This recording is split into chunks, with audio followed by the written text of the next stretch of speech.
Assalamualaikum warahmatullahi wabarakatuh.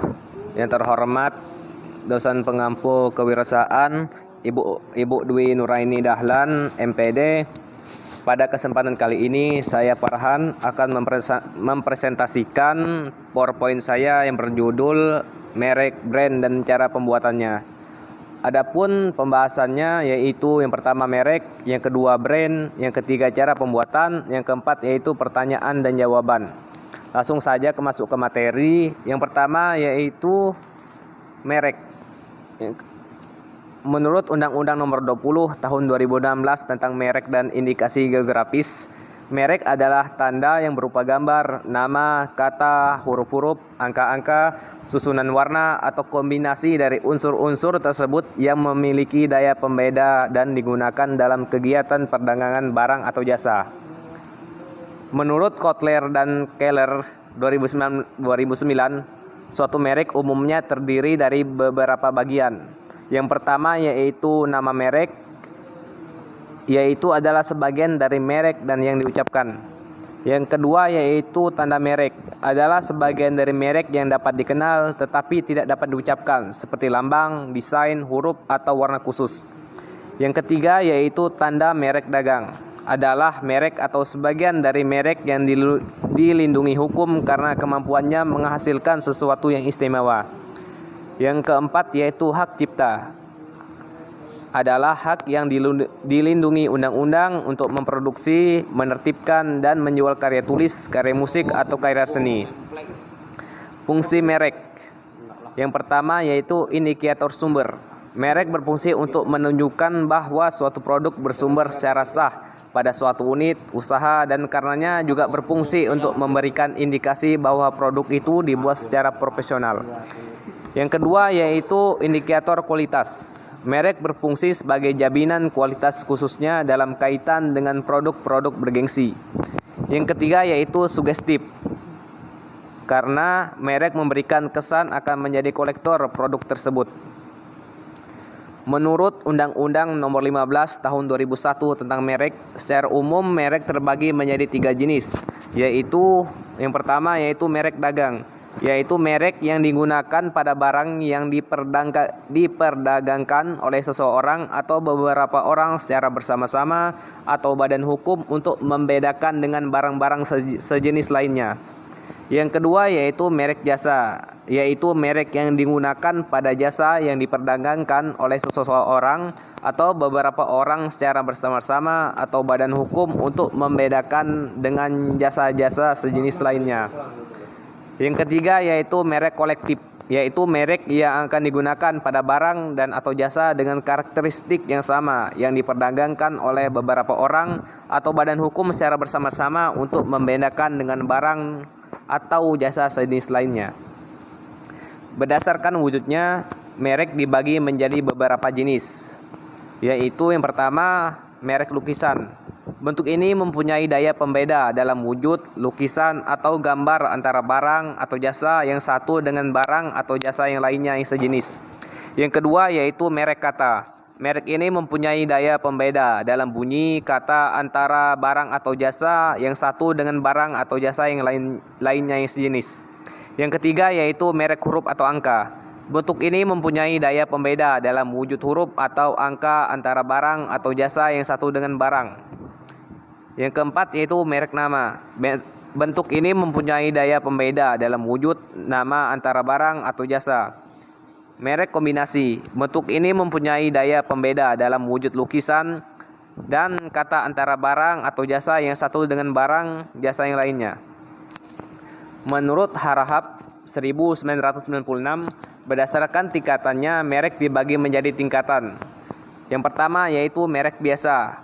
Merek biasa adalah merek yang tidak memiliki reputasi tinggi. Merek yang berderajat biasa ini dianggap kurang memberi pancaran simbolis. Yang kedua yaitu merek terkenal. Merek jenis ini memiliki reputasi tinggi karena lambangnya memiliki kekuatan untuk menarik perhatian. Yang ketiga yaitu merek termasyhur. Derajat mereka termasuk pun lebih tinggi daripada mereka yang biasa, sehingga jenis barang apa saja yang berada di bawah merek ini langsung menimbulkan sentuhan mitos. Tahapan perkembangan merek.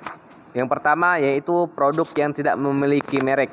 Pada tahap ini, produk dikelola sebagai komodit sehingga mereka hampir tidak diperlukan. Yang kedua yaitu merek yang dipakai sebagai referensi. Pada tahap ini sudah terjadi persaingan sedikit-sedikit meskipun tingkatannya belum begitu ketat. Yang ketiga yaitu merek sebagai personality. Pada tahap ini diferensiasi antar merek berdasarkan atribut fungsi menjadi semakin sulit dilakukan. Yang keempat yaitu merek sebagai kebijakan moral. Pada tahap ini yaitu perusahaan yang telah mengoperasikan kegiatannya secara transparan, baik mulai dari bahan baku yang digunakan, proses produksi dan operasionalnya. Yang kelima yaitu merek sebagai sebuah perusahaan. Iklan pada tahap ini memiliki identitas yang sangat kompleks dan lebih bersifat interaktif. Tahap keenam yaitu merek sebagai simbol. Pada tahap ini, merek menjadi milik pelanggan. Pelanggan memiliki pengetahuan yang lebih mendalam mengenai merek yang akan digunakan. Cara pembuatan merek. Yang pertama yaitu menentukan nama merek, usaha atau produk. Yang kedua yaitu menentukan warna merek. Yang ketiga yaitu membuat logo merek. Yang keempat, membuat maskot yang menggambarkan merek. Yang kelima, mendaftarkan nama merek secara hukum. Yang ketujuh, mengaplikasikan nama merek. Yang ke-8, pemasaran nama merek. Menurut Kotler dan Keller 2006, brand adalah nama, istilah, tanda, simbol, desain, atau kombinasi yang dapat dijadikan sebagai identitas produk atau jasa yang membedakan satu atau kumpulan penjual dari kompetitornya. Berbagai bidang memandang brand dari sudut pandang masing-masing, antara lain yang pertama yaitu bisnis dan keuangan, marketing, advertising, sales, promotion, public relation, komunikasi, desain grafis, semiotika, psikologi, statistik, antropologi, dan sosiologi. Keberadaan setiap brand adalah unik dan mempunyai perbedaan satu dengan yang lainnya. Masyarakat umum menganggap brand sebagai logo, merek, atau nama identitas. Semua bersifat semata, padahal sebenarnya brand lebih merupakan rangkuman pengalaman dan asosiasi terhadap sebuah entitas. Jadi jauh lebih dalam dari sekedar fisik saja. Jika diibaratkan manusia, logo adalah wajahnya, identitas adalah penampilan fisiknya, komunikasi dan perilakunya, sedangkan brand adalah keseluruhan manusia tersebut, termasuk jiwa dan raganya. Merek merupakan janji penjual untuk secara konsisten memberikan fitur, manfaat, dan jasa tertentu kepada pembeli. Cara pembuatan brand. Yang pertama yaitu mulailah dari menentukan nama brand yang simpel dan mudah diingat. Yang kedua yaitu desain logo untuk mempertegas brand toko online tidak harus selalu artistik. Yang ketiga yaitu bangunlah personalisasi agar lebih menonjol dibandingkan toko-toko lain. Yang keempat yaitu promosi, karena jika tidak promosi percuma saja. Yang kelima yaitu lakukan cara membangun brand ini dengan konsisten. Pertanyaan dan jawaban. Adapun pertanyaan pertama yaitu bagaimana cara membangun merek agar dikenal banyak orang. Jawabannya yaitu yang pertama membuat iklan, yang kedua mengikuti event, pameran atau bazar, yang ketiga berikan nilai tambah selain menjual produk, yang keempat ambil sudut pandang konsumen sentris. Adapun pertanyaan kedua yaitu apakah feedback atau umpan balik penting untuk mengembangkan kualitas produk? Jawabannya yaitu sangat penting sekali, karena ketika seorang konsumen memberikan kita feedback terkait kualitas produk, itu menandakan bahwa orang tersebut peduli dengan pengembangan kualitas produk kita di masa depan, dan kita bisa mengembangkan produk kita lagi. Bisa dikatakan feedback adalah anugerah yang luar biasa. Pertanyaan yang ketiga yaitu apakah penting desain, kemasan, logo yang bagus untuk penjualan?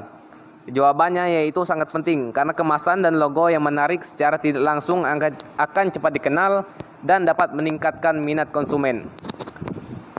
Mungkin itu saja yang bisa saya paparkan, kurang lebihnya saya minta maaf. Terima kasih.